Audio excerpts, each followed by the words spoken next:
Assalamualaikum warahmatullahi wabarakatuh. Selamat pagi semuanya. Bagaimana kabarnya hari ini? Mudah-mudahan semuanya dalam keadaan sehat walafiat dan selalu semangat ya mengikuti semua aktivitas atau kegiatan dalam masa pengenalan lingkungan sekolah. Ibu ingin mengucapkan selamat kepada semuanya yang telah menjadi calon siswa-siswi SMP Negeri 1 Cisurupan tahun pelajaran 2021-2022. Dan izinkan Ibu memperkenalkan diri terlebih dahulu. Nama Siti Nur Farida dan Ibu mengajar mata pelajaran Bahasa Inggris di SMP Negeri 1 Cisurupan.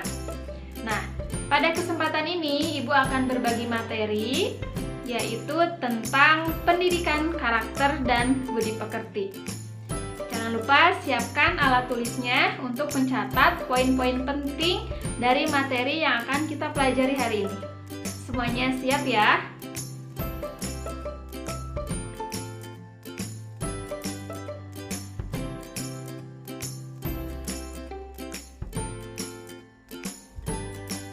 Are you ready? Sudah siapkah semuanya untuk menyimak materinya? Oke, coba perhatikan gambar berikut. Ada gambar A dan juga gambar B.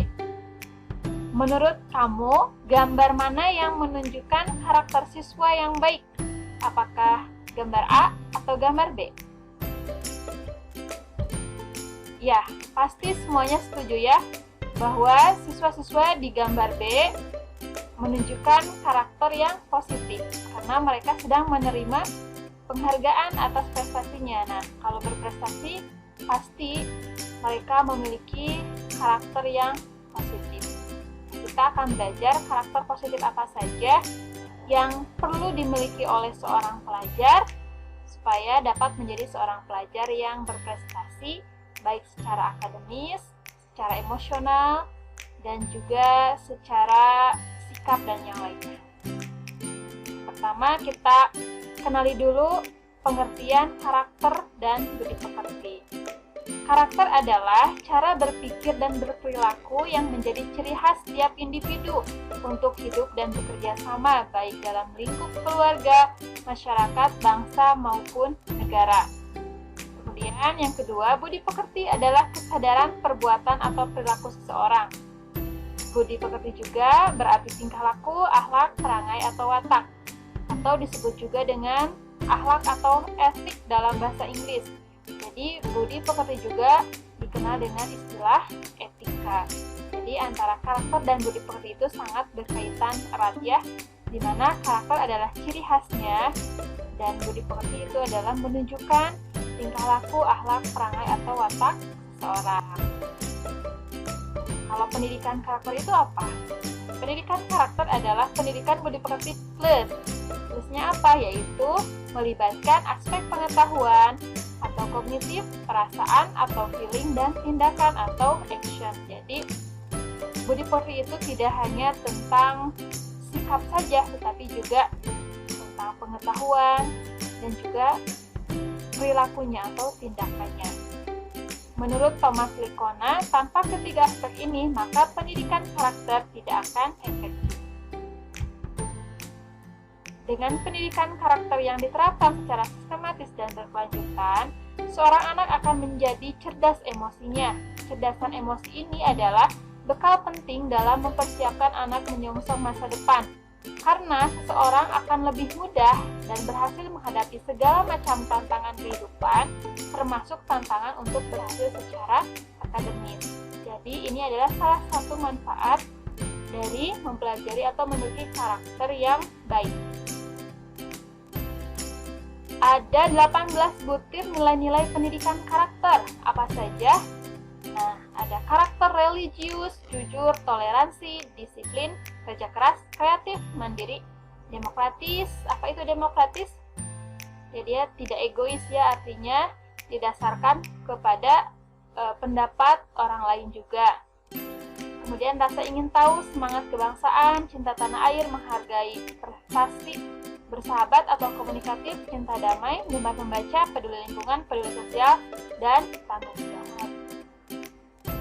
Tujuan pendidikan karakter Yang pertama adalah mengembangkan potensi dasar agar berhati baik, berpikiran baik, dan berperilaku baik.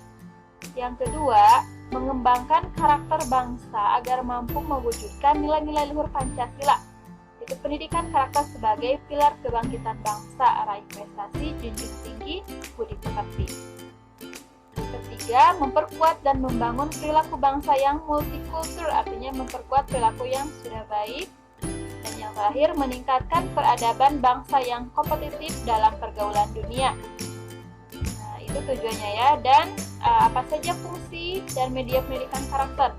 Fungsinya pertama, pendidikan karakter itu bukan hanya sekedar mengajarkan mana yang benar dan mana yang salah, tetapi merupakan usaha untuk menanamkan kebiasaan-kebiasaan yang baik sehingga mampu bersikap dan bertindak berdasarkan nilai-nilai yang telah menjadi kepribadiannya. Selanjutnya, pendidikan karakter yang baik harus melibatkan pengetahuan yang baik, perasaan yang baik, dan perilaku yang baik sehingga terbentuk perwujudan kesatuan perilaku dan sikap hidup kita. Lalu media itu di mana kita bisa mendapatkan pendidikan karakter, yaitu bisa di keluarga, di sekolah, masyarakat, pemerintah, dunia usaha, media sosial, media massa, dan sebagainya.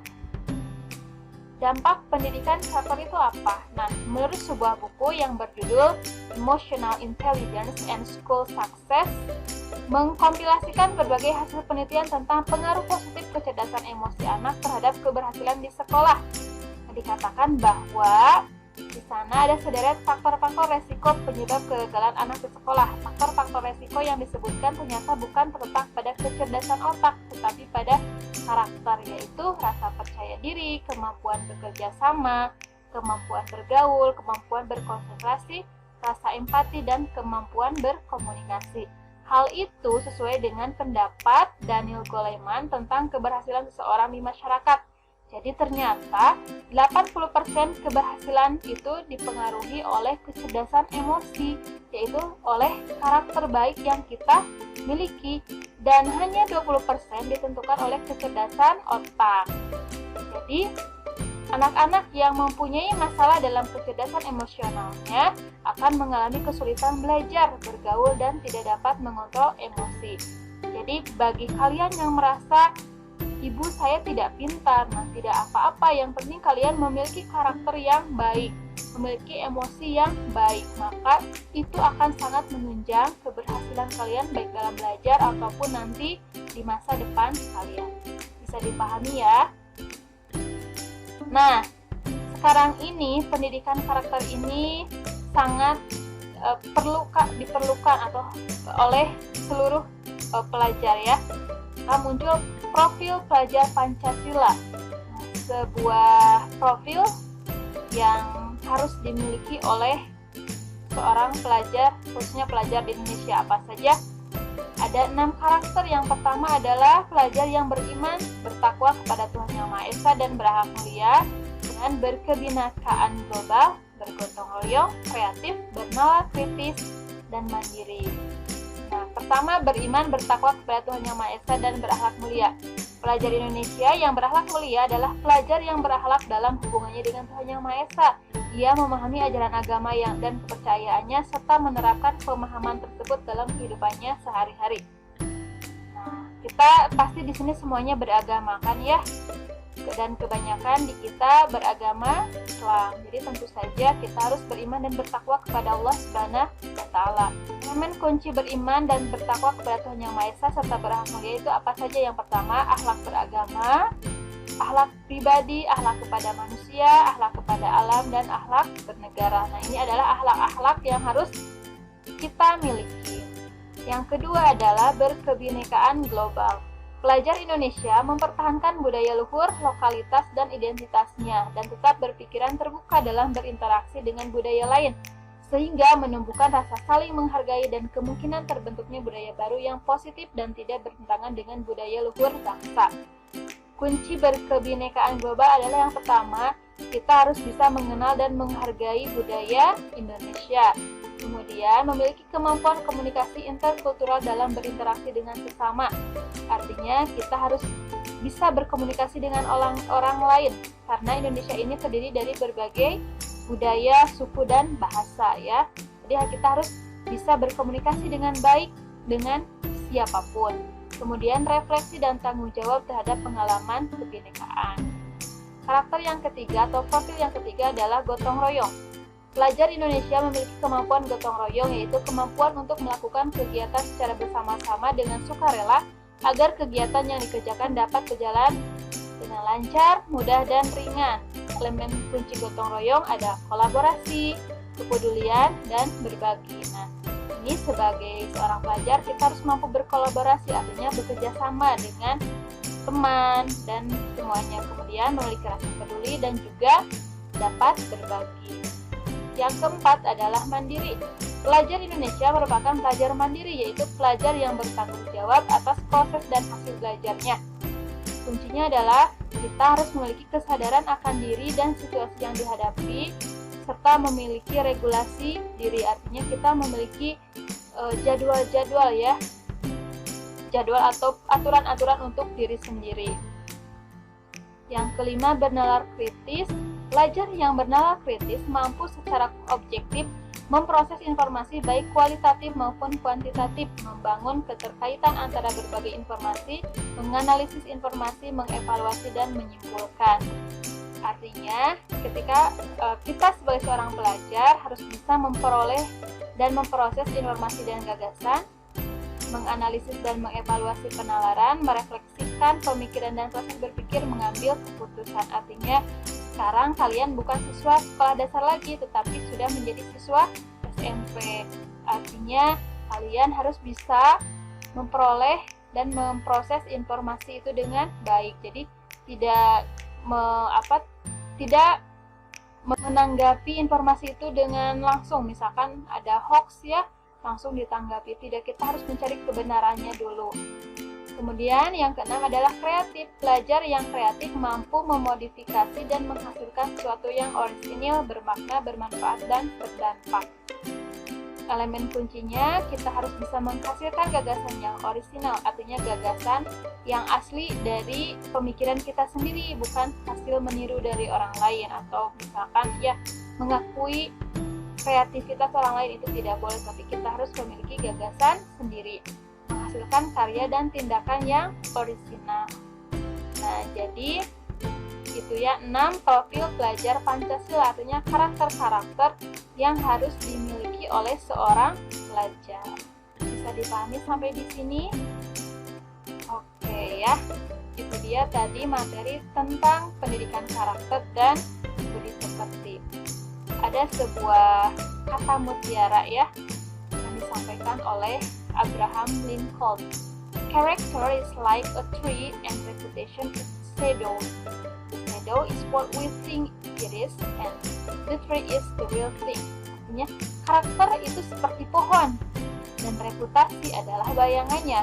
Bayangan itu apa yang kita pikirkan, sedangkan pohon itu adalah sesuatu yang nyata. Jadi artinya, kalau karakter kita baik, maka akan menghasilkan reputasi yang baik pula. Kalau karakter kita buruk atau jelek, maka reputasi kita juga akan jelek.